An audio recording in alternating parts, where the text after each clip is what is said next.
श्री ज्ञानदेव तुकाराम पंढरीनाथ भगवान की जय। सद्गुरु गंगागिरी महाराज की जय। सद्गुरु नारायण गिरी महाराज की जय। अभयम सत्व संशुद्धिर ज्ञान योग व्यवस्थिति दानम दमश्च यज्ञश्च स्वाध्यायस्तप आर्जवम। गंगा विशुद्धम नितपाद स्पर्शम सरोवेष्टितम चुंबितम पुण्यस्थानम सराले स्थितंतम समाधिस्तमूर्तिम।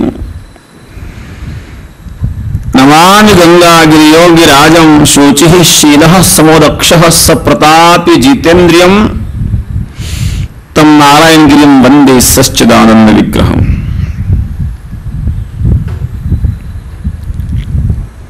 सद्गुरु योगराज गंगागिरी महाराजांच्या कृपेने गुरुवर्य सद्गुरु श्री नारायणगिरी महाराजांच्या आशीर्वादाने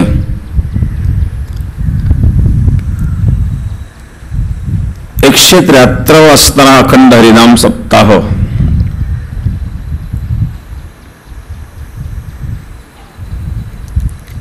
आजचा सप्ताहाचा 4था दिवस आहे।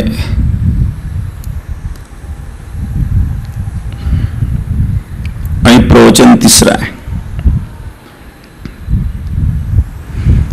भगवद्गीतेच्या 16व्या अध्यायातील पहिला श्लोक आहे। ज्या श्लोकावर आपलं चिंतन चालू आहे। अभयम सत्व संशुद्धिर ज्ञान योग व्यवस्थिति दानम दमश्च यज्ञश्च स्वाध्यायस्तप आर्जवम। दैवी संपत्तीचे 9 लक्षण या श्लोकामध्ये सांगितलेले आहे। अभय, सत्व संशुद्धी, ज्ञान योग व्यवस्थिती, दान, दम, यज्ञ, स्वाध्याय, तप आणि आर्जव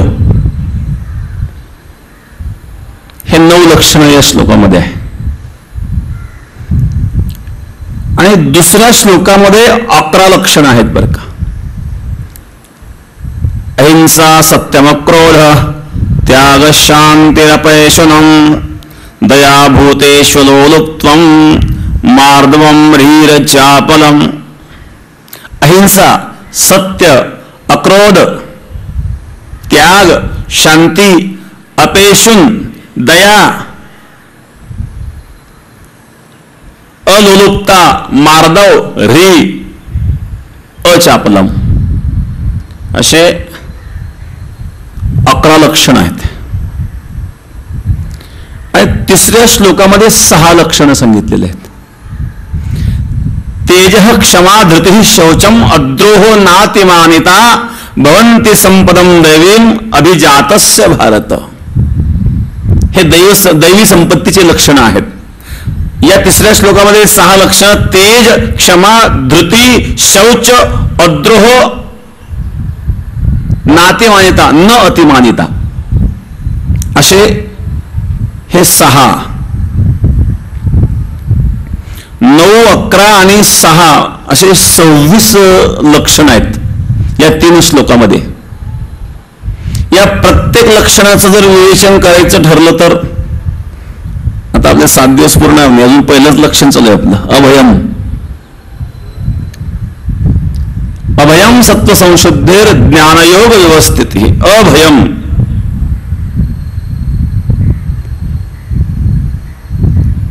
जिथं भय नाही आहेत। भयाचे अनेक कारण आहेत। 2 दिवसापासून आपण या विषयावर चिंतन करीत आहोत।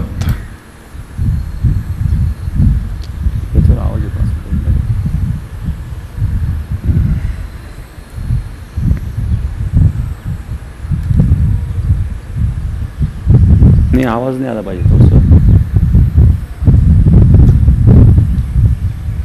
हवेचा आवाज येतोय।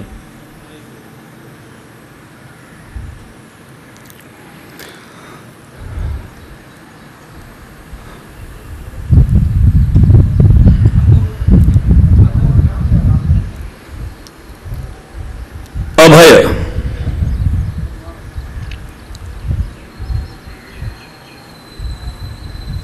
भय केव्हा नाहीसं होईल जेव्हा द्वैत संपेल तेव्हा भय नाहीसं होईल. द्वितीयाद्वय भयं भवती, जिथं द्वैत आहे तिथं भय आहे. माऊली ज्ञानेश्वर महाराज या ठिकाणी उदाहरण देतात. पाणी बुडुये मिठाते तव मिठची पाणी आते, तेवी आपण झाले आणि अद्वैते नाशे भय. मिठाचा खडा पाण्यात टाकला म्हणजे तो पाण्यात रूपांतरित झाला, सागर रूप झाला, व्यापक झाला, त्याचं भय संपलं. जीवाचा जीवपणा जेव्हा संपतो तेव्हा भय संपत.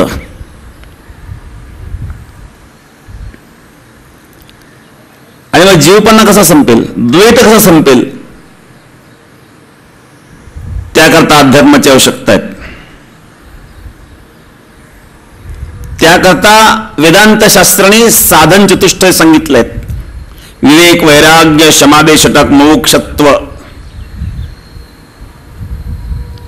विवेक नित्य अनित्य वस्तू विवेक, नित्य अनित्य, सार असार, आत्मा अनात्म, क्षीर नीर, न्यायाने पृथकत्वाने जाणण्याची क्षमता म्हणजेच विवेक.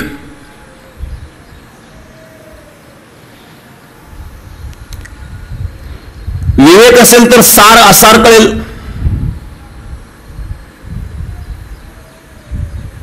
आणि वैराग्य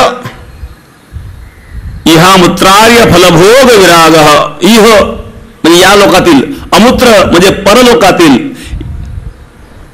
या लोकातील आणि परलोकातील सर्व भोगाच्या त्यागाची इच्छा म्हणजे वैराग्य.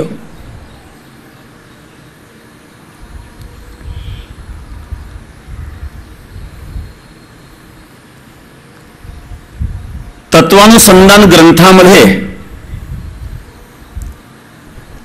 दोन प्रकार सांगितले वैराग्याचे, अपर वैराग्य आणि परवैराग्य. अपर वैराग्याचे 4 प्रकार सांगितले. यतमान वैराग्य, व्यतिरेक वैराग्य, एकेंद्रिय वैराग्य आणि वशिकार वैराग्य. हे अपर वैराग्याचे 4 प्रकार सांगितले. पहिला यतमान वैराग्य. संसाराविषयी ही वस्तू सार आहे, ही वस्तू असार आहे, अशा प्रकारे आणि सारासार जो विवेक आहेत, या सारासार विवेकालाच यतमान वैराग्य तत्वानुसंधान ग्रंथामध्ये म्हटलेले आहेत. सार आणि असार जर कळालं तरच आपण सार स्वीकारणार आणि असाराचा त्याग करणार. ते जाणण्याचा विवेक, ते जाणण्याची क्षमता असावी. सार असार कळाल्यानंतर असाचा त्याग करणं, अशा प्रकारची वृत्ती जेव्हा निर्माण होईल तेव्हा वैराग्य निर्माण होईल. जे अयोग्य आहेत, जे नाशवान आहेत, जे असार आहेत, ते त्यागण्याकरता कळावं ना.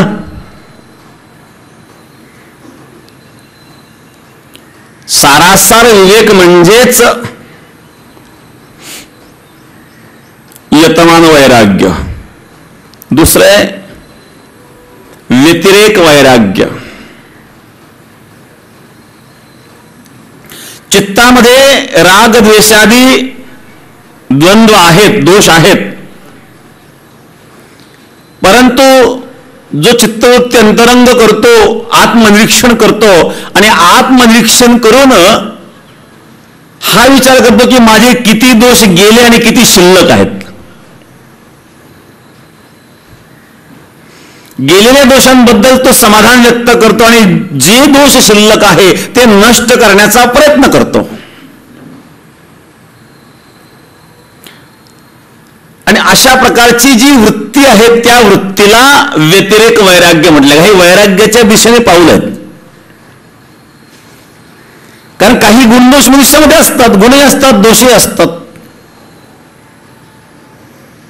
आणि ते दोष घालवायचे असतात, ते एकदम जात नसतात.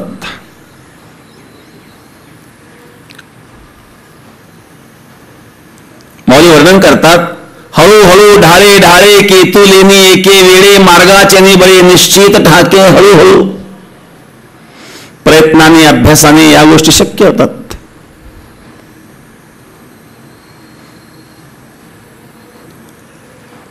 नाहीतर मनावर नियंत्रण एवढं सोपं नाही आहे. त्याकरता आत्मनिरीक्षण करावं लागेल. आणि मग जो आत्मनिरीक्षण करतो आणि आत्मनिरीक्षण करताना जे काही कर्म आपल्याकडून घडलेले असतील त्या कर्माचं चिंतन करतो. किती शुभ कर्म घडले, किती अशुभ कर्म घडले, किती वाईट कर्म घडले, किती चांगले कर्म घडले, किती दोष आपले गेले, किती दोष जायचे राहिले, कोणता दोष निवृत्त झाला. विद्यमान दोषाच्या निवृत्ती करता आपण काय केलं. अशा प्रकारे सतत आत्मनिरीक्षण ज्याचं चालू असतं याला व्यतिरेक वैराग्य म्हटलं. तिसरं एकेंद्रिय वैराग्य. मनामध्ये विषय आहे, विकार आहे, विकार गेलेले नाही पण ते विकारांना इंद्रियांना आवरण्याचा प्रयत्न करतो. इंद्रियांना आवरण्याकरता संयमाने जीवन जगण्याचा प्रयत्न करतो. दोष आहे पण दोष घालवण्याकरता जो प्रयत्नशील आहे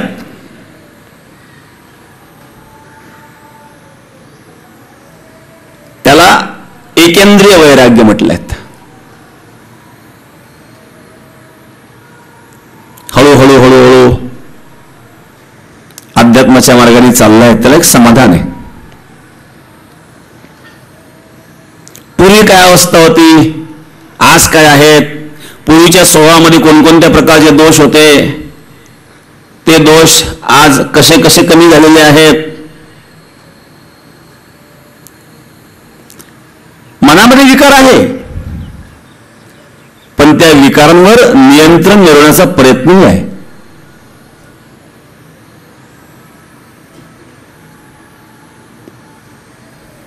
त्यानंतर चौथे वशीकार वैराग्य. या लोकात आणि परलोकामध्ये सर्व विषय नाशवान आहेत. या नाशवान पदार्थाच्या त्यागाची इच्छा त्याला वशीकार वैराग्य म्हटलेलं आहे. दृष्टी सापेक्ष असणारे जे काही पदार्थ आहे त्याविषयी वितृष्ण व्हावं. कारण जे जे काही पदार्थ डोळ्याने दिसतात ते सत्य नाहीये. सत्याचा आभास होतो. दोरीवर सर्प भासतो, दोरीवरचा भासलेला सर्प सत्य नाहीये.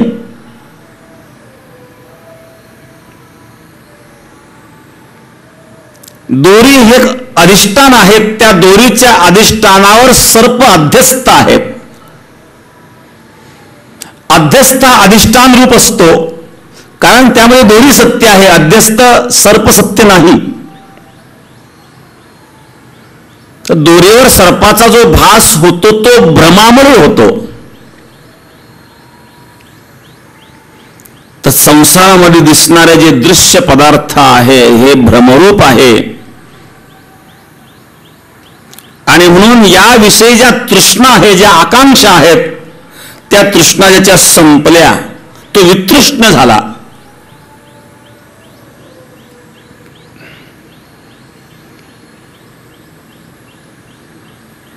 दृष्टानुस्थलिक विषय वितृष्णस्य वशीकार संज्ञा वैराग्यम. यह वशीकार वैराग्य. या वशीकार वैराग्याचे 3 प्रकार सांगितले. मंद वैराग्य, तीव्र वैराग्य, तीव्रतर वैराग्य.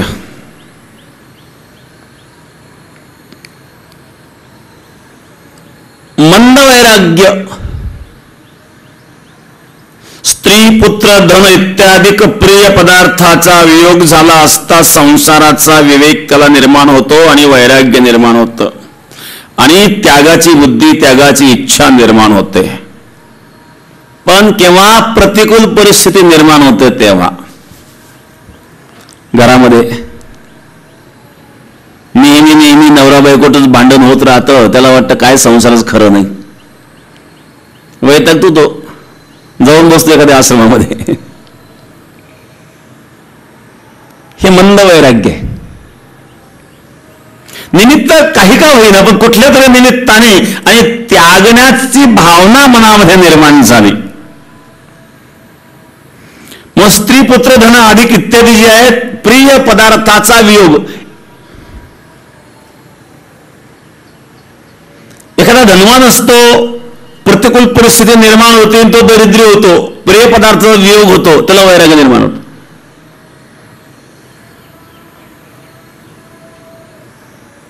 हे जे मंद वैराग्य आहे, या मंद वैराग्याची दृढता नसते आणि त्यामुळं हे वैराग्य संपण्याची शक्यता असते. हे टिकतच असं नाही. बऱ्याच वेळेला काहींना खूप मोठं वैराग्य निर्माण होतं, परंतु कालांतराने हळूहळू ते वैराग्य संपायला लागतं. नाथ महाराज सांगतात, ते वैराग्य कोमळ कंटक नेट नदरेच निष्टंक. कोमळ कंटक वैराग्य असतं ते. लोक स्तुती करायला लागले, सेवा करायला लागले, त्यात तो आसक्त होतो. तो इतका आसक्त होतो की नंतर पुढे असं, मग जे जे जन वंदिती तेची त्याची निंदा करती, तरी अनुताप नुपजे चित्ती. त्याचा अनुताप कमी व्हायला लागतो. मग जे जे जन वंदिती तेची त्याची निंदा करती. कारण हे जे वैराग्य होतं, ते वैराग्य पाहून जे वंदन करीत होते, पण जेव्हा पूजा पाठ सुरू झाल्यानंतर प्रतिष्ठा सन्मान मिळायला लागला आणि हळूहळू वैराग्य कमी व्हायला लागलं, मग त्याची त्याची निंदा करते. स्तुती करणाऱ्याची निंदा करायला लागतात. पण हे वैराग्य हळूहळू कमी व्हायला लागल्यानंतर पुन्हा पूर्वस्थितीवर येणं फार अवघड आहे. मंद वैराग्यवानाचे जीवनामध्ये फजिती होत असते. धड संसारही नाही, धड परमार्थही नाही. तीव्रता कमी आहेत, वैराग्याची तीव्रता कमी आहेत. म्हणून प्रतिकूल परिस्थिती निर्माण झाल्यानंतर जर वैराग्य निर्माण होत असेल तर ते मंद वैराग्य आहे. पुराणामध्ये उदाहरण आहे ध्रुव. ध्रुवाचं उदाहरण आहेत ना. बापाने मांडीवरून ढकलून दिलं म्हणून तपस्या करण्याकरता गेला. हे मंद वैराग्य आहेत.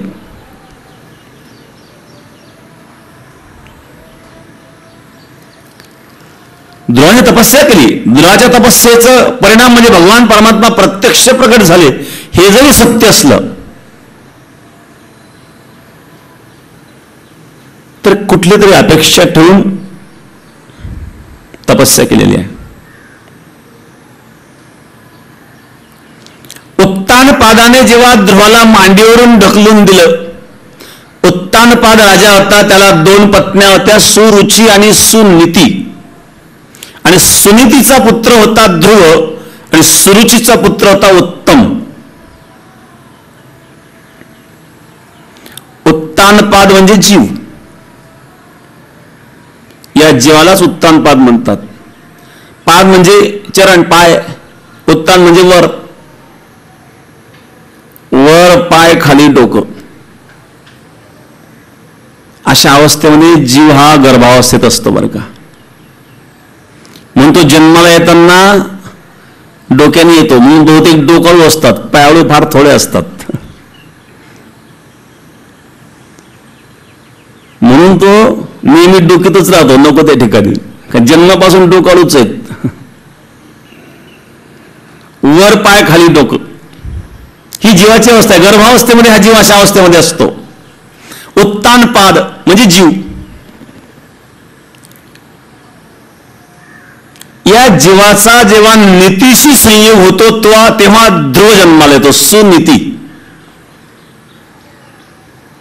आणि रुचीशी संयोग होतो तेव्हा उत्तम जन्मात येतो. नीती आणि रुची. नीतीपासून मिळणारं जे फळ असतं ते ध्रुव असतं. ध्रुव म्हणजे टिकणारं असतं. आणि रुचीपासून निर्माण होणारं उत्तम असतं पण टिकाऊ नसतं. रुची म्हणजे उत्तम उत्तम चांगल्या चांगल्या क्वालिटीच्या वस्तू मिळाव्या ही रुची आहे. पण नीती, सुनीतीचा मुलगा ध्रुव आहे. सुनीती आणि सुरुची ह्या उत्तान पदाच्या दोन पत्नी आहेत. जीवाचा नीतीशी आणि रुचीशी होणारा संयोग. पण नीतीपेक्षा जीव हा रुचीच्या जास्त अधीन होतो. आणि म्हणून उत्तानपाद हा सुरुचीच्या अधीन झाला. मग सुरुची त्याची आवडती होती आणि सुनीती नावडती होती. रुचीच्या अधीन जेव्हा जीव होतो त्यावेळेला त्याला नीती नावडती होत असते, नीती आवडत नाही. तसं हा उत्तानपाद सुरुचीच्या अधीन झाला. इतका अधीन झाला की ती सांगेल तेच ऐकायचं. एक दिवस उत्तम या उत्तान पदाच्या मांडीवर खेळत असताना ध्रुवाने पाहिलं आणि ध्रुवाला म्हटलं चला आपला भाऊ एका मांडीवर बसलाय, आपण दुसऱ्या मांडीवर बसावं. आणि हो ध्रुव पळत पळत गेला आणि हात पुढे केली. ध्रुवाला घेण्याकरता उत्तान पदाने हात पुढे केले. तेवढ्यात सुरुचीने पाहिलं, ध्रुव तुला त्या मांडीवर बसण्याचा अधिकार नाही, कारण तू माझ्या उदरी जन्म घेतलेला नाही. सुरुची असं बोलल्याबरोबर उत्तानपादाने ध्रुवाला मांडीवरून ढकलून दिलं. काय लोक इतकी आधीन असतात ना, शब्द सुद्धा ओलांडण्याची हिंमत नाही. बाहेर लोकांमध्ये दाखवतात काय काय दाखवायचं ते, पण घरात नाही दाखवत. उत्तानपादाची ही अवस्था होती.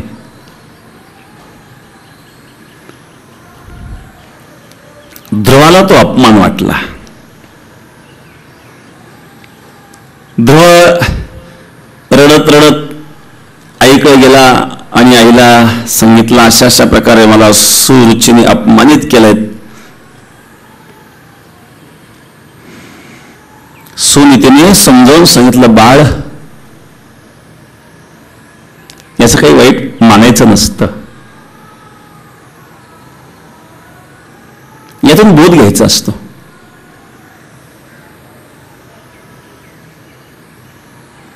शब्द शस्त्रे झाले क्लेश संती मानावा उपदेश.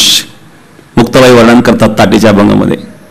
शब्दरूपी शस्त्राने कोणी जर क्लेश देत असेल, दुःख देत असेल, त्रास देत असेल तर संती मानावा उपदेश. आपण तो उपदेश मानावा, वाईट मानून घेऊ नये.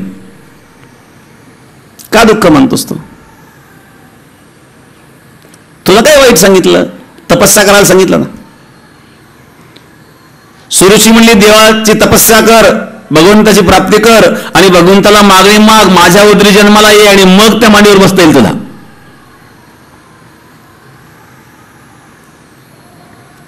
त्याला माता सुनीतीने ध्रुवाला सांगितलं, जा या हाडा मासाच्या मांडीला काय करतो?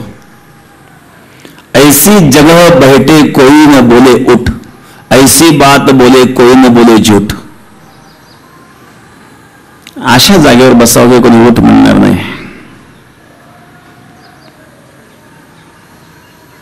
पण मनामध्ये ईर्ष्या आहे. मातेच्या आदेशानुसार ध्रुव तपस्या करण्याकरता गेला. नारदांची भेट झाली. नारदांनी ध्रुवाला सांगितलं, अरे ध्रुव इथं जंगलामध्ये वनामध्ये एकटं राहणं तुझ्यासारख्याला योग्य नाही. तू लहान बालक आहेस. वाघ व्याघ्र सिंहासारखे भयंकर प्राणी आहेत, खातील तुला. विषारी वनस्पती असतात, कंदमुळं म्हणून खाशील एखादी विषारी वनस्पती जर खाल्ली तर. पण ध्रुवाची दृढता होती. ध्रुवाची दृढता पाहिल्यानंतर एक प्रश्न नारदांनी ध्रुवाला विचारला की ठीक आहे, तू तपस्या करण्याची इच्छा तर तुझ्या मनात का निर्माण झाली? तू घरी का जात नाहीस? सांगितलं, ज्या घरामध्ये अशा प्रकारे अपमानास्पद जीवन जगण्याचा प्रसंग येत असेल अशा ठिकाणी मी पुन्हा जाणार नाही. म्हणजे कसला अपमान? द्रोणाने सांगितलं, माझ्या सावत्राईंनी मला अपमानित केले.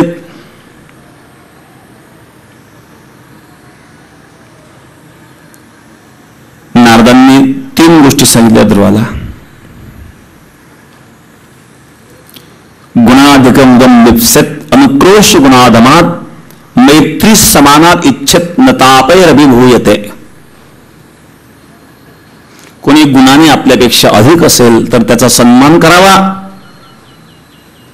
वंदन करावं आणि ते गुण आत्मसात करण्याचा प्रयत्न करावा. आणि गुणाने आपल्यापेक्षा कमी असेल तर त्याच्यावर दया करावी. आणि गुणाने जर बरोबर असेल तर त्याच्याशी मित्रता करावी. कोणाचा द्वेष करू नये, कोणाची ईर्ष्या करू नये. नारदजी निघून गेले. ध्रुवाने तपस्या केली,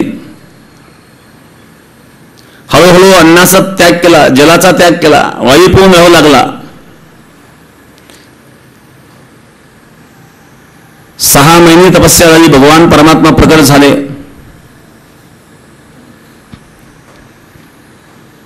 ध्रुव भगवंताकडे पाहत होता, भगवान ध्रुवाकडे पाहत होते. भगवंताने आपला जो शंख होता त्या शंखाचा ध्रुवाच्या गालाला स्पर्श केला.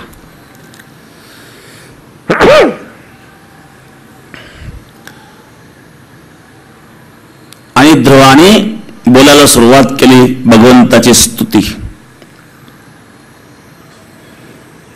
योऽन्त प्रविश्यमं वाचमिमां प्रसुप्तं संजीवयत्य किल शक्तिधरस्वधाम्ना अन्यस्य हस्तचरणश्रवणत्वगादिं प्राणान् नमो भगवते पुरुषाय तुभ्यम्.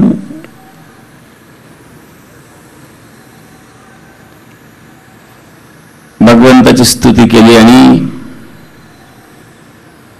भगवान प्रसन्न झाले. आणि ध्रुव घरी परत आला. ध्रुवाच्या पित्याने ध्रुवाच्या स्वाधीन राज्य केलं. उत्तानपदाला पश्चात्ताप झाला. ध्रुवाच्या स्वाधीन राज्य केलं.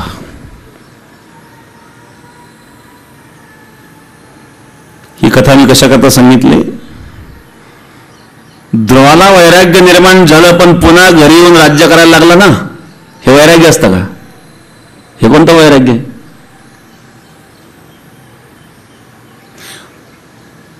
संसार असार आहे, त्यांनी संसाराचा त्याग केलेला आहे, परिपूर्ण त्याग केलेला आहे. मग ध्रुव जर संसाराचा त्याग करून गेला, तपस्या केली, भगवंताची प्राप्तीही झाली आणि भगवंताची प्राप्ती झाल्यानंतर सुद्धा आणि पुन्हा राज्य करतोय आणि संसारामध्ये गुंततोय. एवढंच नाही तर ध्रुवाचा भाऊ उत्तम जेव्हा यक्षांच्या युद्धामध्ये मारल्या गेला तेव्हा ध्रुवाने अनेक यक्षांचा संहार केला. तेव्हा त्या ठिकाणी मनु महाराज प्रगट झाले आणि त्यांनी ध्रुवाला उपदेश केला, रे ध्रुव, असा संहार करणे हे योग्य नाहीये.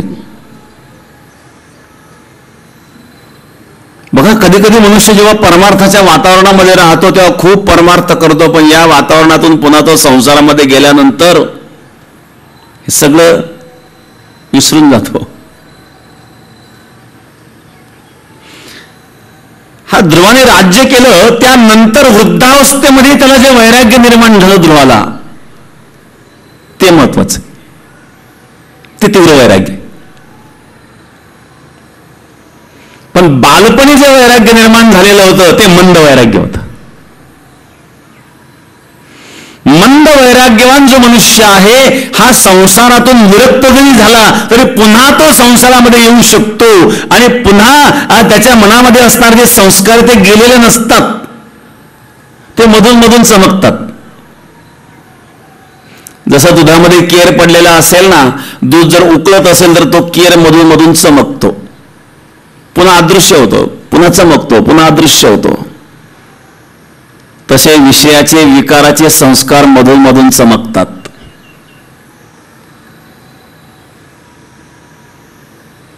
वैराग्यवानाला सुद्धा चमकतात, कारण आत ते संस्कार आहेत. कधीतरी तर संस्कार वर येतात.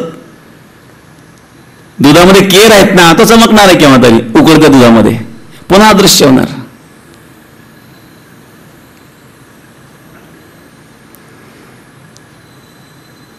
म्हणून मंद वैराग्य जे आहेत, हे मंद वैराग्य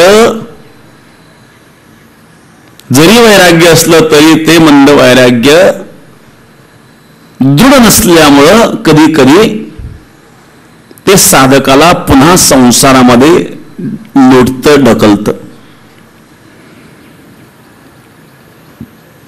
आणि दुःखाला कारण ठरतं. एखादा मनुष्य नदी पोहत चाललेला आहे, अगदी तटाच्या जवळ आलेले आहेत, 4-2 फूट फक्त राहिलेत तट. त्याला वाटलं आता मी तरलो, त्याने हातपाय थांबवले, तो पुन्हा धारेत जाऊ शकतो, पुन्हा प्रवाहात जाऊ शकतो, कदाचित पुन्हा वाहू शकतो. तटाच्या जवळ आलेला होता पण तटावर पोहोचलेला नव्हता.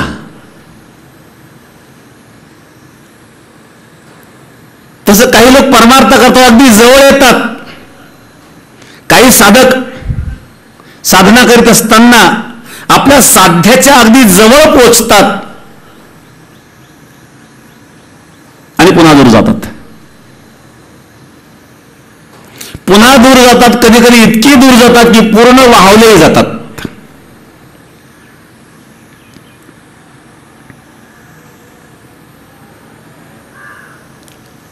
दुसरं उदाहरण मी सांगितलं आपल्याला अक्रूराचं. अक्रूर हा भगवान कृष्णाचा कृष्ण भक्त होता. कृष्णाचा भक्त जरी असला तरी याचं पुढचं जीवन मी तुम्हाला सांगतो. हा अक्रूर भगवान कृष्णाच्या सासऱ्याची हत्या करतो. सत्राजित, सत्यवानाचे पिता सत्राजित, या सत्राजिताची हत्या अक्रूराने शतधन्वाकडून करून घेतली. सगळ्याच गोष्टी स्वतःच केल्या पाहिजे असं काही नाहीये, दुसऱ्याकडून करून घेता येतात ना. पण करून घेणारा हा फक्त चेहरा पुढे असतो, करणारा मास्टर माइंड पाठीमागे वेगळेच असतात.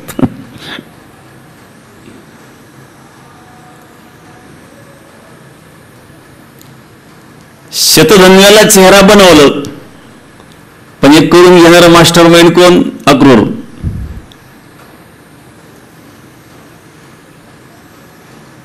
असं का केलं अक्रूराने? तर सत्राजिताकडे असणारा जो समंतक मणी होता, सूर्य उपासनेतून सत्राजिताला तो प्राप्त झालेला होता आणि त्या मण्यापासून दररोज हजारो तोळे सोने मिळत होतं. त्या मण्यावर याचा डोळा होता अक्रूराचा. त्याच्याकरता अक्रूराने शतधन्वाला बळकवलं. शतधन्वाला सांगितलं, रे शतधन्वा,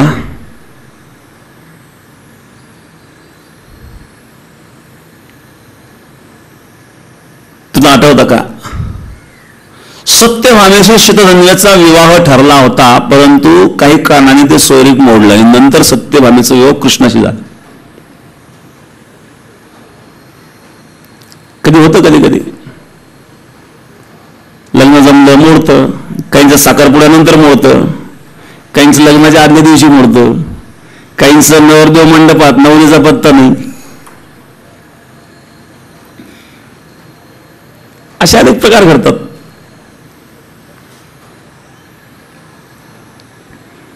काही घडलं असेल कारण. शतधन्वाचा विवाह सत्यभामेशी ठरला होता, परंतु ते सोयरीक मोडलं. त्याचं स्मरण करून दिलं अक्रूराने, जर सत्यभामेशी तुझा विवाह झाला असता तर तो समंतक मणी तुला कन्यादानात मिळाला असता, जो दररोज हजारो तोळे सोनं देतो. शतधन्वा म्हणला, ज्या गोष्टी घडून गेल्या त्याचा कशाला तर विचार करतायत. सोयरीक जमलं असेल, मोडलं असेल, काय विचार करायचा? घडून गेल्या गोष्टीचा काय विचार करायचा? ते सांगितलं, अरे बाबा, जरी सत्यभामा तुला मिळाली नाही तरी मणी मिळू शकतो. कसं काय? 17 जिताची हत्या करावं लागेल, तसं कसं काय मन मिळेल? असं अक्रूराने शतधन्वाला भडकवलं आणि शतधन्व्याने 17 जिताची हत्या केली. आणि तो मणी घेऊन अक्रूराकडे आला, सांगितलं हा मणी माझ्या ताब्यात आलायत म्हणले. तेव्हा अक्रूर म्हणला तू फार वाईट केलं म्हणले, तू फार मोठ्या ठिकाणी हात घातलायत. श्रीकृष्णाच्या सासऱ्याची तू हत्या केली, कृष्णातला जिवंत ठेवणार नाही म्हणले. बघा सल्लागार, अगोदर चांगला सल्ला द्यायचा ना. ही अक्रूराची अवस्था सांगतोय. भक्ती करणारा अक्रूर कुठे गेली भक्ती?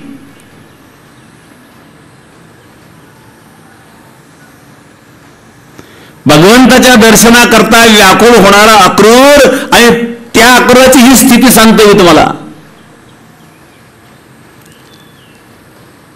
शतधन्वाला सांगितलं तुला कृष्ण जिवंत ठेवणार नाही, तू पकडल्या गेला नाही पाहिजे, मग काय करावं लागेल? तो मणी माझ्याकडे, तू पळ म्हणले इथून, आता इथं थांबू नको.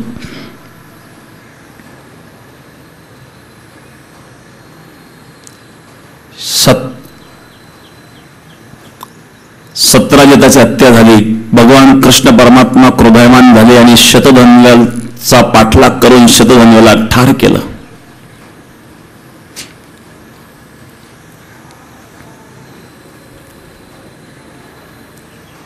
पण तो मणी सापडला नाही आणि अक्रूर महाराज तीर्थयात्रेला निघून गेले, संशय येऊ नये म्हणून. आणि तीर्थयात्रेला गेल्यानंतर हजारो तोळे सोनं देणारा तो मणी एवढं सोन्याचं करायचं काय? आणि मग त्यांनी जंगलामध्ये दान धर्म सुरू केला, अन्नक्षत्र दान धर्म. ही वार्ता भगवान कृष्णाकडे गेले की अशा अशा प्रकारे तीर्थयात्रेमध्ये असताना अक्रूर फार मोठा दानशूर बनला आहे. भगवंतांनी विचार केला या अक्रूराकडे एवढं दान देण्याकरता सोनं आलं कुठून? काहीतरी गडबड आहे. भगवान कृष्णाने अक्रूराचा शोध घेतला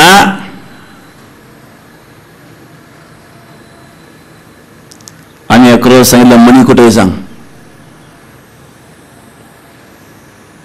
कृष्णाने अक्रूराला दंडित केलं. पुढची लांबलचक कथा मी सांगत बसत नाही, फक्त एकच विषय यामध्ये की कृष्णाची भक्ती करणारा अक्रूर, कृष्णाच्या दर्शनाकरता तळमळत असणारा अक्रूर आणि एक मण्याकरता भगवान कृष्णाच्या सासऱ्याची हत्या करतो, मग त्याचं वैराग्य गेलं कुठं? अनेक उदाहरणं असे पाहता येतील. चांगले चांगले लोक घराचा त्याग करतात, पण त्याग करून नंतर पश्चातापही करतात आणि पुन्हा जातात संसारात. हे मंद वैराग्य आहे.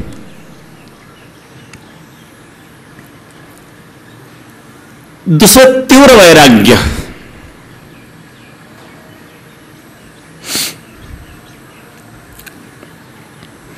तीव्र वैराग्य, मंद वैराग्य, तीव्र वैराग्य, तीव्रतर वैराग्य. हे वशकार वैराग्याचे 3 प्रकारांनी सांगत होतो. तीव्र वैराग्य ज्याचा आहे त्याची दृढता आहेत, वैराग्याची दृढता आहेत. या संसारामध्ये स्त्री, पुत्र, धन आदी कुठल्याही गोष्टीची जो कधी इच्छा करीत नाही, ज्याची बुद्धी परमात्म्याच्या चरणावर स्थिर झालेली आहे, विषयाचा भोगाचा ज्यांनी परिपूर्ण त्याग केलेला आहे, अशा त्यागाची इच्छा जेव्हा निर्माण होते त्याला तीव्र वैराग्य म्हणतात. वैराग्याची तीव्रता आहे.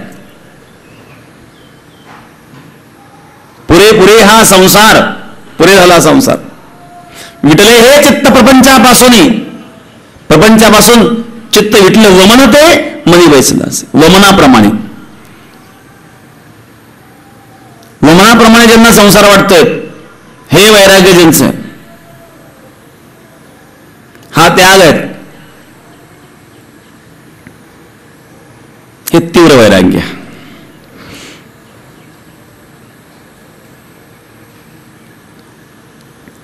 तीव्रतर वैराग्य,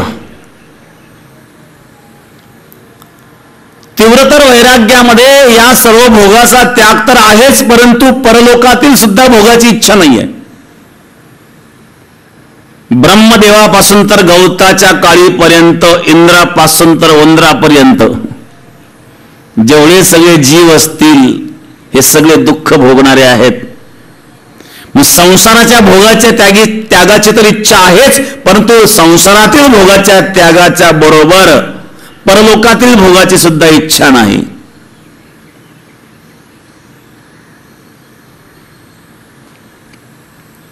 कारण ब्रह्मभुवना लोका पुनरावर्तिनोर्जुन, भगवान सांगतात ब्रह्मलोकापर्यंत जेवढे काही देव असतील, जेवढे जीव असतील ते सर्व पुनर्जन्म त्यांना प्राप्त होत असतो. मग इंद्र चंद्र ब्रह्मादिक सुद्धा पुनर्जन्म प्राप्त करणारे आहे.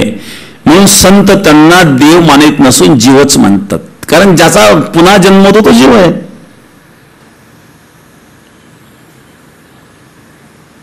वैराग्यवान त्याचाही त्याग करतात. असं हे तीव्रतर वैराग्य. दुसरे परवैराग्य. बघा, परवैराग्य आणि अपरवैराग्य, त्यापैकी अपरवैराग्याचे हे प्रकार मी तुम्हाला सांगितले, आणि परवैराग्य आहेत हे याचे पलीकडे आहे. गुणेषु वैस्तृण्यम, गुणेषु वैतृष्ण्यम, गुणापासून जे वितृष्ण झाले ते परवैराग्य. जे तृष्णा संपल्या, तिन्ही गुण संपले, सत्व रज तम त्रिगुणातीत अवस्था ज्याची निर्माण झालेल्या आहेत. कारण रजगुण तमगुण हे जसे दुःखाला कारण आहे, तसं याच्या दृष्टिकोनातून सत्वगुण हा सुद्धा एक मायेचा गुण असल्यामुळे सत्वगुणाचा सुद्धा ज्यांनी त्याग केलेला आहे.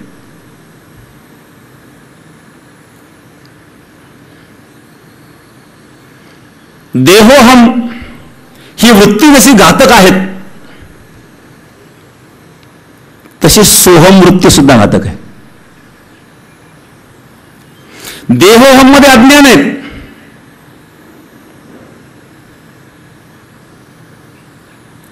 तुकाराम सांगतात मुक्त कासया म्हणावे बंधन ते नाही ठावे. देहाला मी म्हणतो, शरीराला मी म्हणतो, हे अज्ञान आहेत. पण सोहम, सोहम ही वृत्ती सुद्धा मायेची आहे, कारण ती वृत्ती आहेत. वृत्तीच्याही पलीकडे हा गेलेला आहे. वृत्ती ही निवृत्त झालेली आहे. अशा प्रकारची ज्याची अवस्था आहे.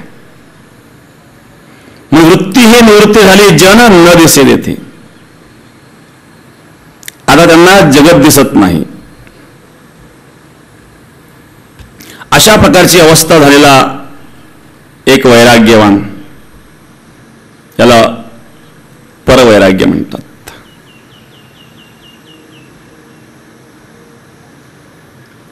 रजोगुण तमोगुण जसं घातक आहे ते सत्वगुण सुद्धा घातक आहे. ते म्हणजे कसं काय?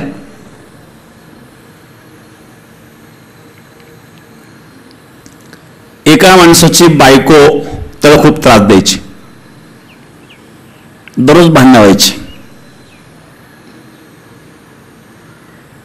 तो खूप त्रासला, इतका त्रासला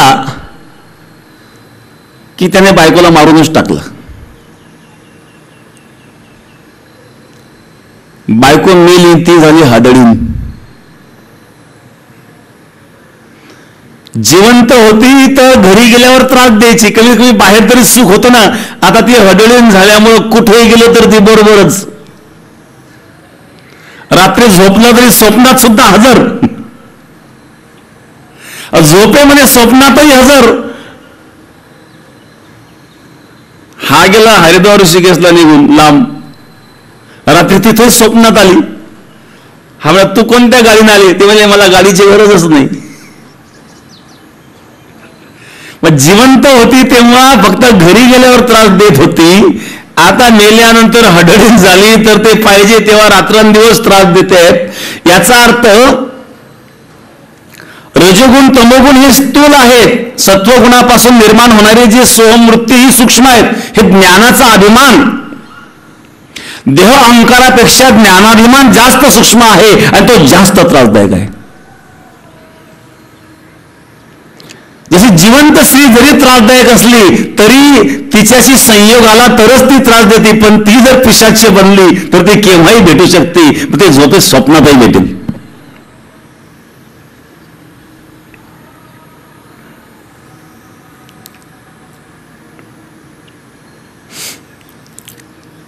तुम्ही म्हणाल तिला मारलं, ती हडळीन झाली, भूत पिशाची योनी आहे का हो? पिशाची योनी काही मानतात, काही न मानतात. मानणे न मानणं हा ज्याचा त्याचा व्यक्तिगत विषय. गीतेमध्ये भगवान सांगतात यांती देव व्रता देवान पितृन यांती पितृव्रता भूतान यांती भूतेज्या यांती मध्याजनोपिमाम. जो ज्या देवतेची उपासना करतो तो त्या लोकाला जातो. भूतानी यांती भूतेज्या भूताखेताची उपासना करतो पिशाच योनीला जातो.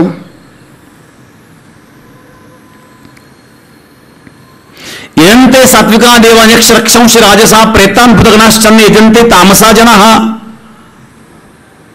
भगवान परमात्मा सांगतात सात्विक लोक देवदेवतांची उपासना करतात, राजसी लोक यक्ष राक्षसांची उपासना करतात आणि तमोगुणी लोक भूतप्रेताची उपासना करतात, असं गीतेमध्ये उल्लेख आहे. आयुर्वेद शास्त्र सुद्धा भूत हे योनी मानतं.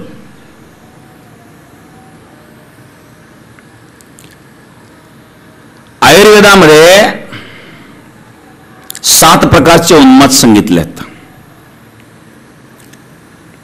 वातोन्माद, पित्तोन्माद, कफोन्माद, सन्निपातोन्माद, मांसोन्माद, विषोन्माद आणि भूतोन्माद. त्याची लक्षणं सांगितली, त्याचे उपचारही सांगितले. त्यामुळे 7वा सांगितला भूतोन्माद. भूतोन्माद म्हणजे एखाद्या व्यक्तीमध्ये भूतसंचार झालेला आहे त्याची लक्षणं काय, असं आयुर्वेद सांगतं. वाघ भट्टाचार्यांनी वर्णन केलं ते. लक्षेत ज्ञान विज्ञानम वाक्चष्टा बल पौरुषम पुरुषे अपुरुषम यत्र तत्र भूतग्रहम वदेत.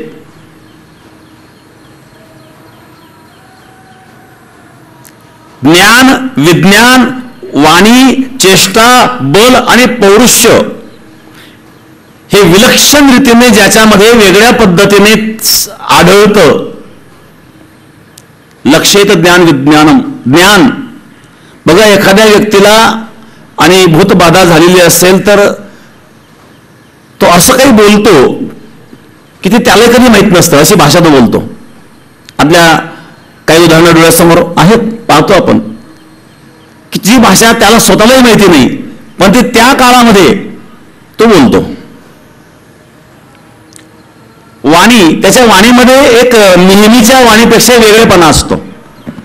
चेष्टा, त्याच्या चेष्टा सुद्धा नेहमीच्या चेष्टेपेक्षा वेगळ्या असतात. बल सुद्धा नेहमीच्या बलापेक्षा वेगळं असतं. कधी कधी 4-4, 5-5 माणसं त्याला धरतात तरी पण तो आवरत नाही, म्हणजे बल वाढलेलं असतं. पौरुष्यम, म्हणून ज्ञान विज्ञान वाणी चेष्टा बल पौरुष्य हे विशेषत्वाने जिथं जाणवतं तत्र भूतग्रहम मध्ये जाणून घ्यावं की त्याला भूतबाधा झालेली आहे, असं आयुर्वेद शास्त्र सांगतं. मानणं न मानणं हा प्रत्येकाचा व्यक्तिगत विषय आहे. तर या ठिकाणी मी कशा करता सांगितलं की पत्नी जिवंत होती तेव्हा त्रास देत होती, मेल्यानंतर ती आणखी त्रास देऊ लागली. तसे रज तम सत्व 3 गुण जे आहेत हे 3ही गुण मायेचे आहे आणि जो मायेच्या पलीकडे गेलेला आहे, जो गुणातीत झालेला आहे,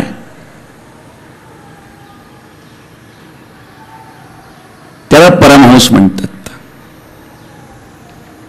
हंस आणि परमहंस दोघातला फरक तुम्हाला सांगतो. ज्यावेळेस शुकाचार्यांनी घराचा त्याग केला, शुकाचार्य पळायला लागले, शुकाचार्यांच्या पाठीमागून व्यास पळत होते. शुकाचार्य नग्न अवस्थेमध्ये आहेत.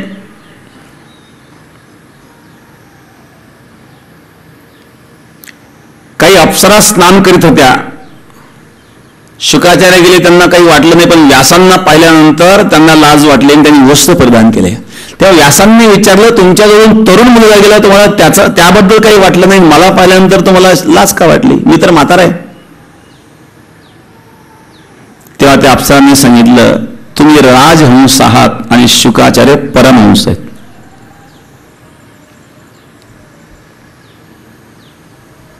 राजहंस चाचू चेनी सांडसे खांडीजे पयपाने राजहंसे.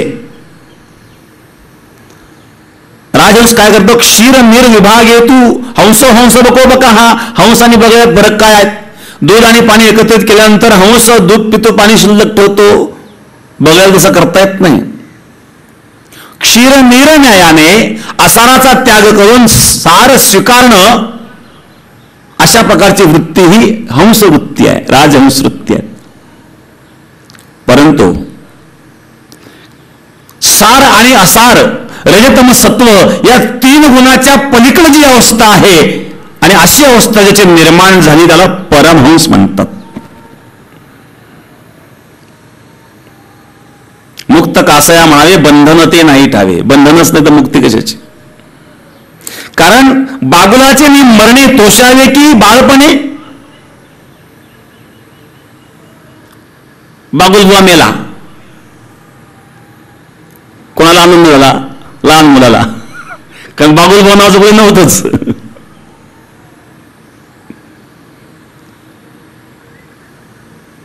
बागुलाचे मी मरणे तोषावे की बाळपणे. पण लहान मुलाला खूप संतोष झाला, बागुलबुवा मेला, बागुलबुवा नव्हता.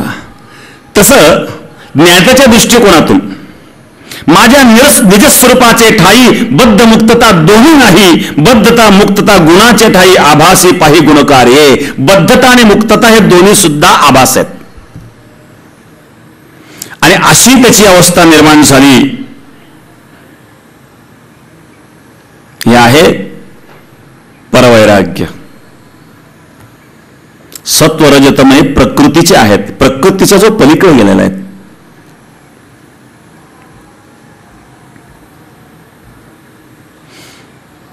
तुम्ही आता हे सर्व डोक्यावरून चाललंय,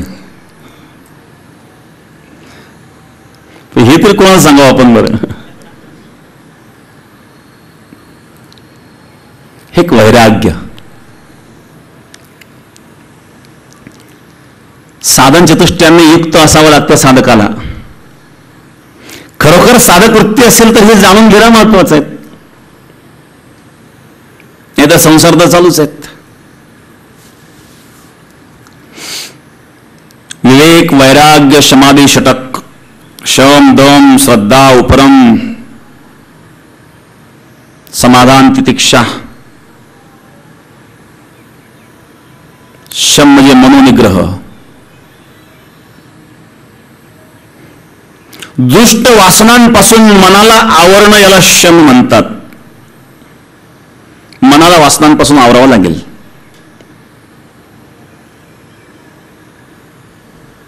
अभयत्व जर प्राप्त करायचं असेल, भयरहित जीवन जर जगायचं असेल तर मनाला आवरावं लागेल.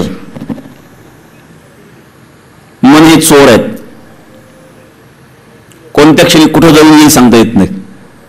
चोरून जातं ते. जाऊन येतो तरी लक्षात येत नाही. या मनाला नियंत्रित ठेवण्याकरता अनेक मार्ग सांगितले, अनेक साधनं सांगितले. पण मनाची प्रवृत्ती म्हणजे चंचल. मन हे चंचल आहे. चंचलम ही मन कृष्ण प्रमाते बलद्धरम तस्यहम निग्रहम मन्ये वायोरी संस्करम. भगवान परमात्म्याला अर्जुन म्हणतो, देवा चंचलम ही मन कृष्ण, माझं मन फार चंचल आहे. एखाद्या चोराला चोरीच्या गुन्ह्यानुसार पोलिसांनी कोठडीमध्ये डांबून ठेवलं, काही सजा दिली त्याला किंवा जेलमध्ये आहेत. अशा वेळेला तो चोरी करीत नाही. का करीत नाही? करू शकत नाही म्हणून करीत नाही, त्याची प्रवृत्ती नाही गेलेली. पोलीस कोठडीमध्ये चोराला डांबून ठेवलं म्हणजे तो चोरी करताना दिसत नाही याचा अर्थ त्याची प्रवृत्ती गेली असं म्हणता येणार नाही. तसं काही लोक योगाद्वारे मनाला स्थिर करण्याचा प्रयत्न करतात, आसन प्राणायामाद्वारे. परंतु 24 तास तुम्ही आसन प्राणायाम करणार का? मनाला तुम्ही 24 तास रोखू शकणार नाही. मन फार संधी साधू आहेत, त्याला 1-2 मिनिट जरी मिळेल तर भरपूर झाले. तेवढ्या वेळात तो कुठेतरी जाऊन येतो. मनावर संयम, पण मनावर संयम ठेवणं एवढं सोपं नाहीये.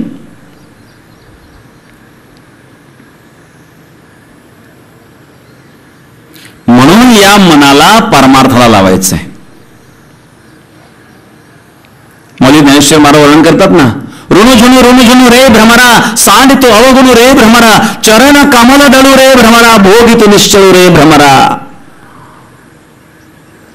धावणं तुझा स्वभाव आहेत ना, मना तेथे धाव घेई. तू धावतो ना, एका जागेवर थांबत नाही ना, मग राहे विठोबाची पायी.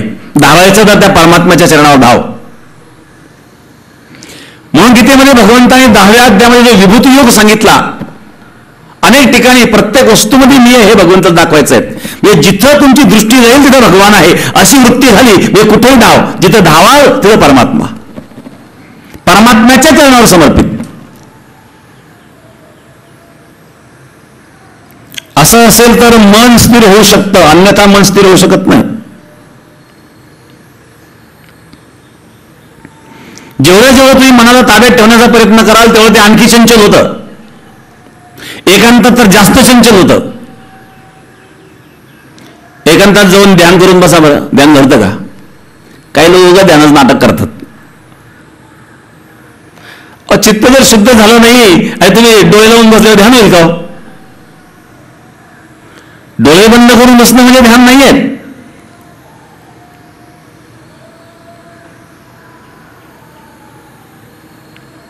आणि म्हणून शम म्हणजे मनाचा निग्रह, दम म्हणजे चक्षुरादी बाह्येंद्रिय निग्रह.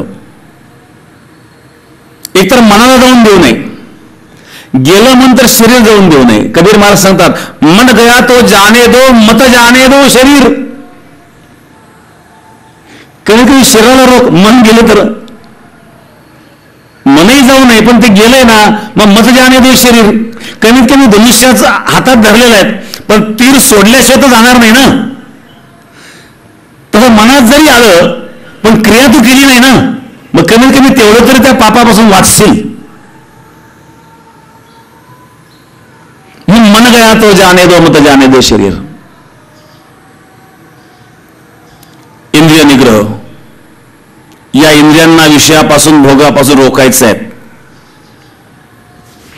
हे इंद्रिय विषयाची अपेक्षा करतात. डोळे सुंदर पदार्थ पाहण्याची अपेक्षा करतात. कान मधुर श्रवण, मधुर गायन ऐकण्याची अपेक्षा करतात. भजन ऐकलं तर ती गोष्ट वेगळी आहे, पण बाकीचे काही गायन आहेत ना. कान सुगंधाची अपेक्षा करतात. जीभ स्वादाची अपेक्षा करते. त्वचा मृदू स्पर्शाची अपेक्षा करते. हे इंद्रिय विषय भोगाची अपेक्षा करतात. आणि जेवढे जेवढे या इंद्रियांना भोग दिले तेवढे आणखी दुःखामध्ये या जीवाला घेऊन जातात.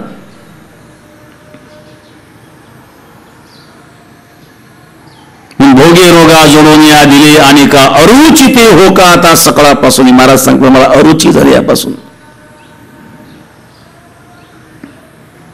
रोगाच्या व्यतिरिक्त काय यामध्ये?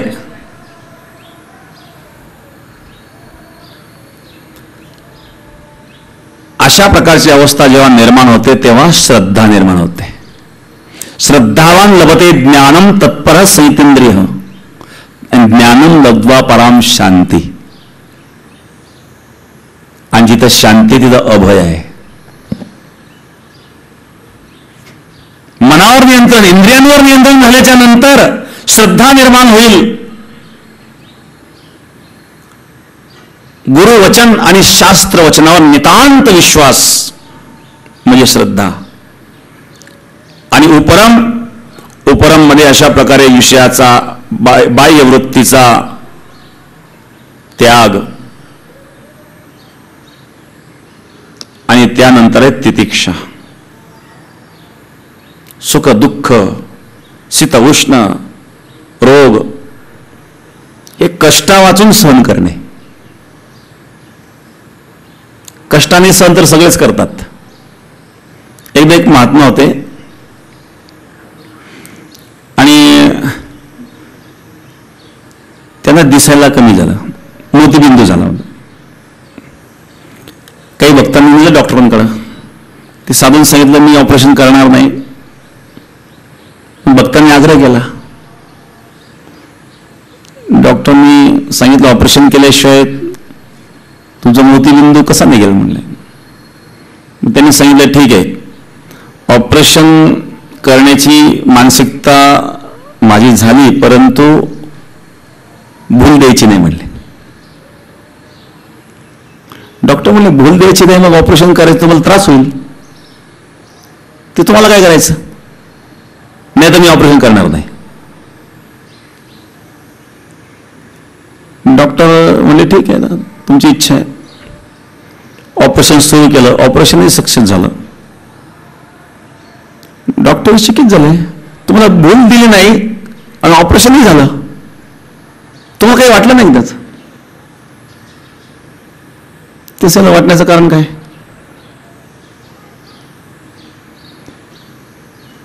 साधूची कृत्य आहेत त्या परमेश्वराच्या चरणावर वृत्ती स्थिर झाल्याच्या नंतर वृत्ती शिल्लक राहत नाही, मग दुःख कुठे होईल. संबंध या देहाशी आपण जोडला म्हणून तो दुःखाला कारण आहेत. ही तितिक्षा वृत्ती आहे. सुख दुःख द्वंद्व सहन करण्याची क्षमता. आणि त्यानंतर सच्चिदानंद रूप असणारा परब्रह्म परमात्मा, त्या परब्रह्माच्या ठिकाणी सर्वदा चित्तवृत्ती स्थिर झाल्यानंतर प्राप्त होणारा एकाग्रता जो आनंद आहे त्याला समाधान म्हणतात. आणि अशा प्रकारे असणारं जे समाधान आहेत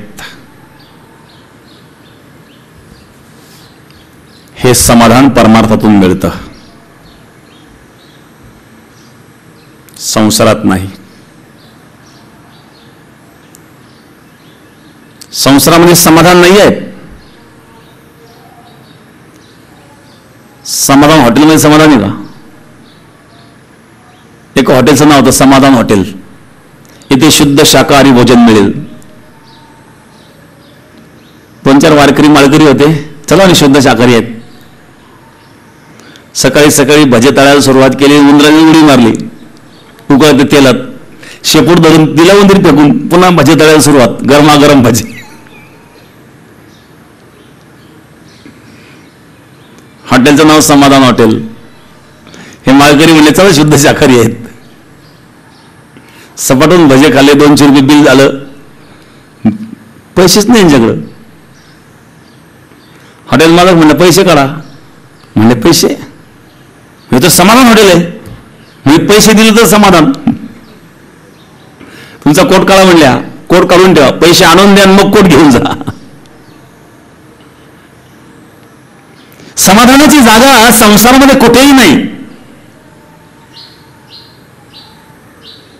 समाधान हे अध्यात्मातून मिळत असतं, समाधान हे परमार्थातून मिळत असतं. म्हणून त्याकरता जिज्ञासा निर्माण व्हावी.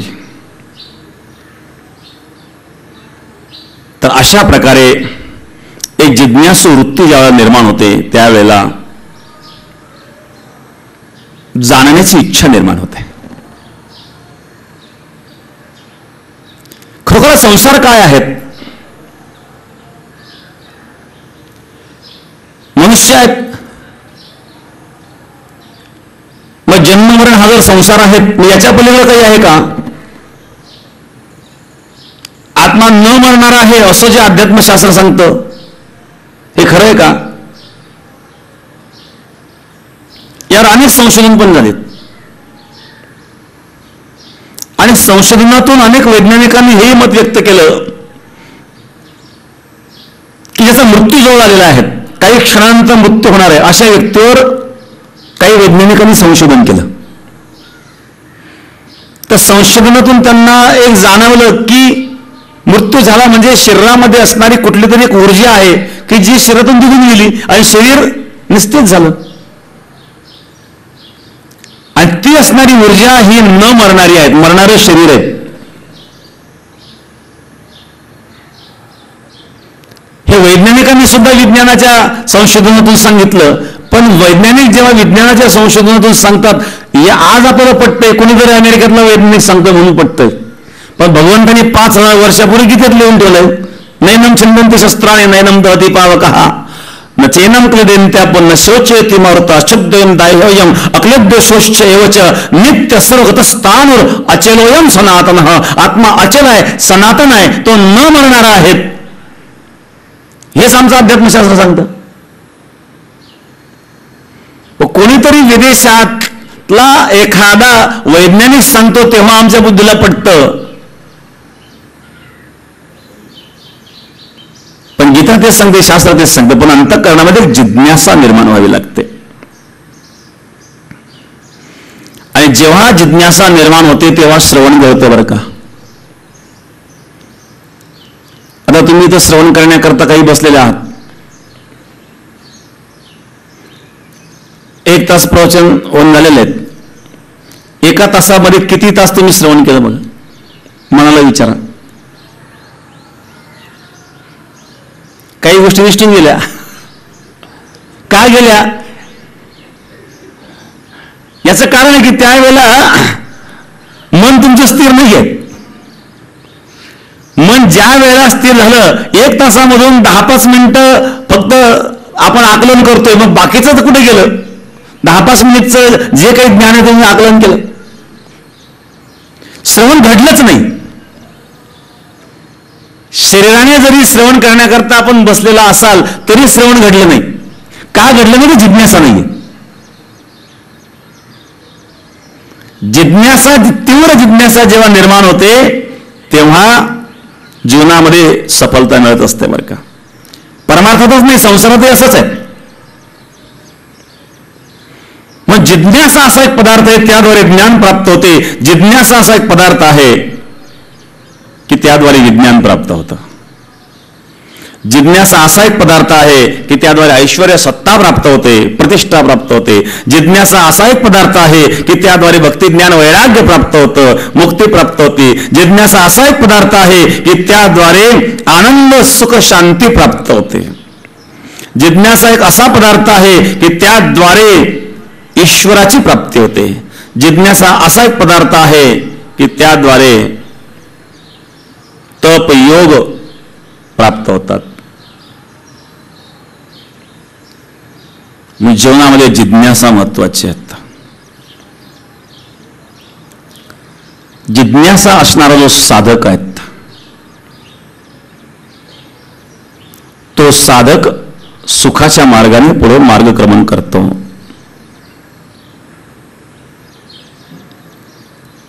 वेदांत शास्त्रामध्ये काही पामर, विषयी, जिज्ञासू आणि मुक्त 4 सांगितलं ना.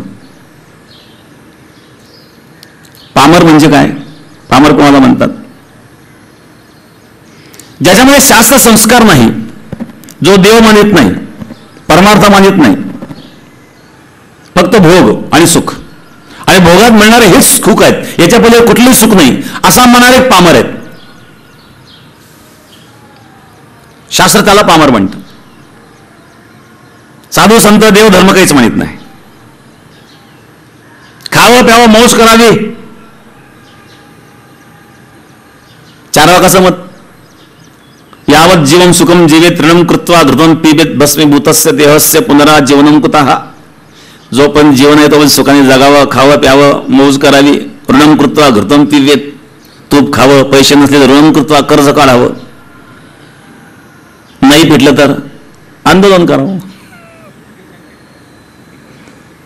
सरकार करेल ना माफ.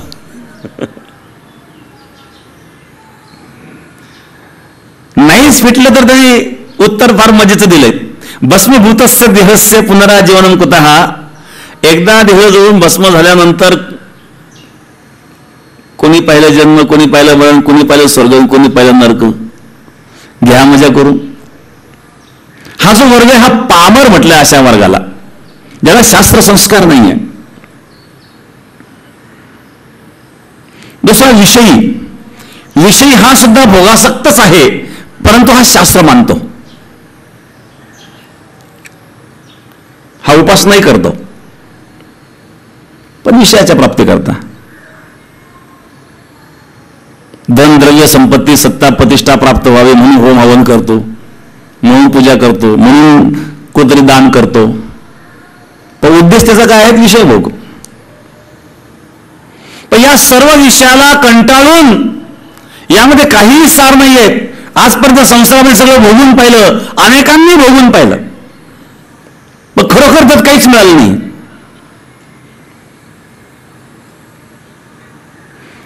गुरु नारायणगिरी महाराज उदाहरण सांगायचे.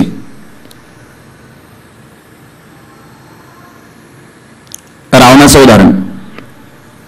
रावणाचं युद्ध झालं.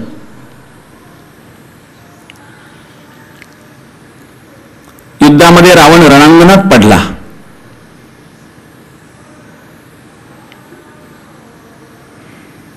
रामप्रभूंनी लक्ष्मणाला सांगितलं, लक्ष्मण जा त्या रावणाचा जगाकरता संदेश घेऊन ये.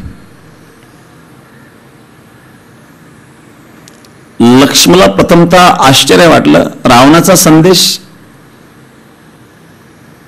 असं काय केलंय रावणाने जगाकरता? संदेश देण्याकरता संदेश देणारी व्यक्ती त्यामध्ये काही आचार विचार असावे?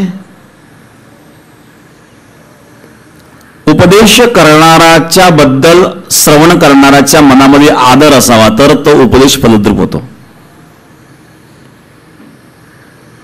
नाही तर अन्यथा होत नाही. आणि उपदेश करणारा शुद्ध असावा. कोणाच्याही उपदेशाचा परिणाम होतो असं नाही. दोघं रस्त्याने डोलत चालले, रोड पुरेनं चालायला, पिऊन आलेले दोघं, एक म्हटलं आधार दिला पुढून येऊन, हा तर पळशील तू. दुसरा म्हणलं, इतकी कशाला पिले रे, हे चांगले का? तो म्हणला, तुझ्या अगोदर उतरू दे मग सांग मला. उपदेश करणारा जर शुद्ध असेल तर त्या उपदेश करणाराच्या उपदेशाचा परिणाम ऐकणाऱ्यावर होईल. रावणाचा काय परिणाम व्हायचा आणि रावणाचा काय संदेश जगाला? परंतु आदेश आहेत. भगवान परशुरामचंद्रांचा आदेश. लक्ष्मण रणांगणामध्ये गेला. रावण पडलेला होता अतिशय घायाळ अवस्थेमध्ये. अजून रावणाचा मृत्यू झालेला नव्हता, प्राण कंठात आलेला होता. लक्ष्मणाने हाक मारली. रावणाने लक्ष्मणाकडे पाहिलं. लक्ष्मण कशा करता येत आला? माझी दयनीय अवस्था पाहण्याकरता आला काय? लक्ष्मण सांगितलं, नाही, भगवान परशुरामचंद्रांनी मला पाठवलं. कशा करता पाठवलं? आपण जगाला काही संदेश द्यावा म्हणून पाठवलं. रावणाने सांगितलं, संदेश देण्यासारखं असं मी काय केलं बरं?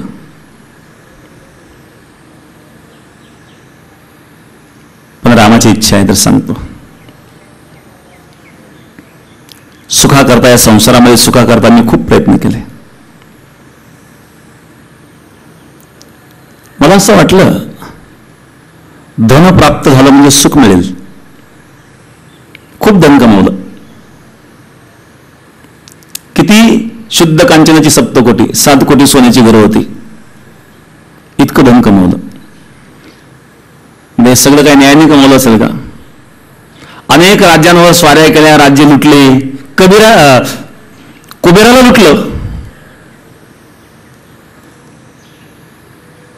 अशा प्रकारे धन कमवलं, नाही सुख मिळालं.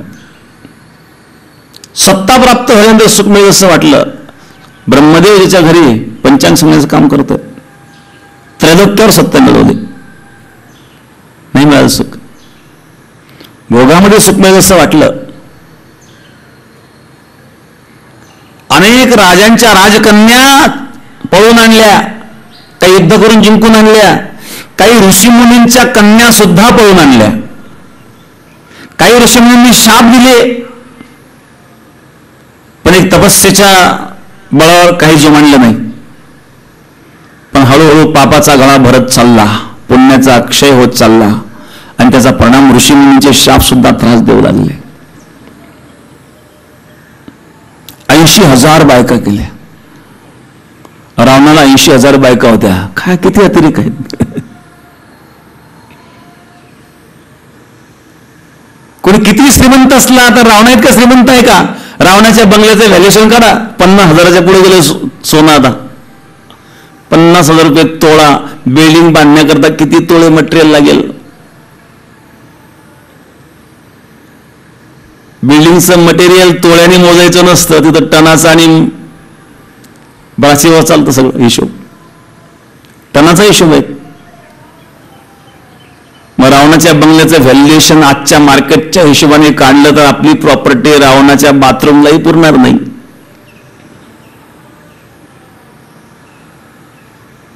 एवढं सगळं काही रावणाने कमवलं नाही. मला सुख, मी अत्यंत दुःखी व्यथित अवस्थेमध्ये जात आहे. आणखी काही माझ्या इच्छा होत्या ज्या मी पूर्ण करू शकलो नाही, असं रावण लक्ष्मणाला सांगतोय. ते इच्छा त्यांनी व्यक्त करून सांगितले की स्वर्गाला जाण्याकरता शिडी बनवण्याची एक माझी इच्छा होती, ती पूर्ण करू शकलो नाही. खारा समुद्र गोळ करण्याची इच्छा होती, ती मी पूर्ण करू शकलो नाही. आणि ही सोन्याची जी लंका आहे त्या सोन्याला सुगंध आणण्याची एक इच्छा होती, ते इच्छा मी पूर्ण करू शकलो नाही. आणि अतृप्त अवस्थेमध्ये मी जात आहे. मी खूप प्रयत्न केले सुखाकरता, पण मला ते सुख मिळालं नाही. आणि मी या निर्णयावर पोहोचलोय की संसारात सुख नाही. हे कोण म्हणतोय? रावण म्हणतोय.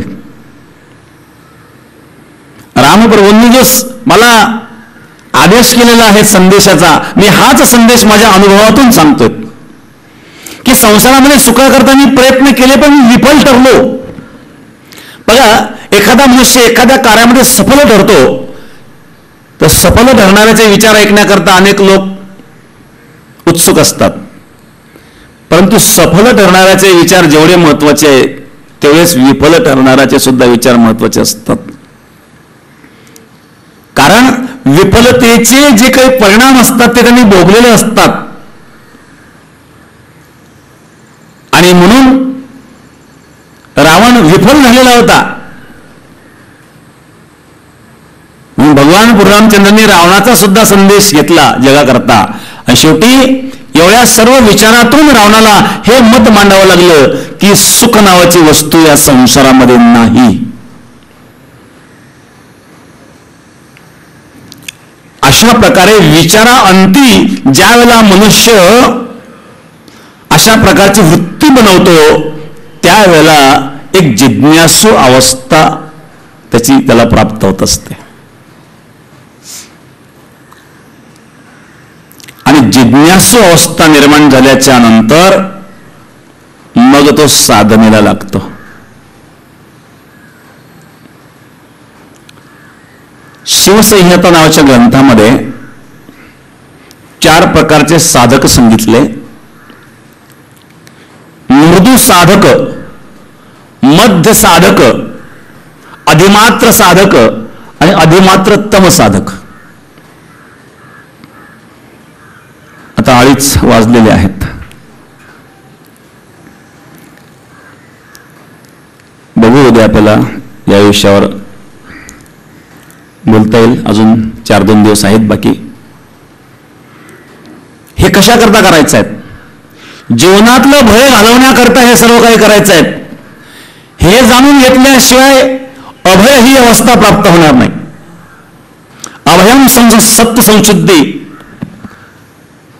ज्ञानयोग व्यवस्थित ही भगवान परमात्मा सांगतायत ना. यामध्ये अभय शब्द जो आहेत, या अभय शब्दावर आपण बोलतोय.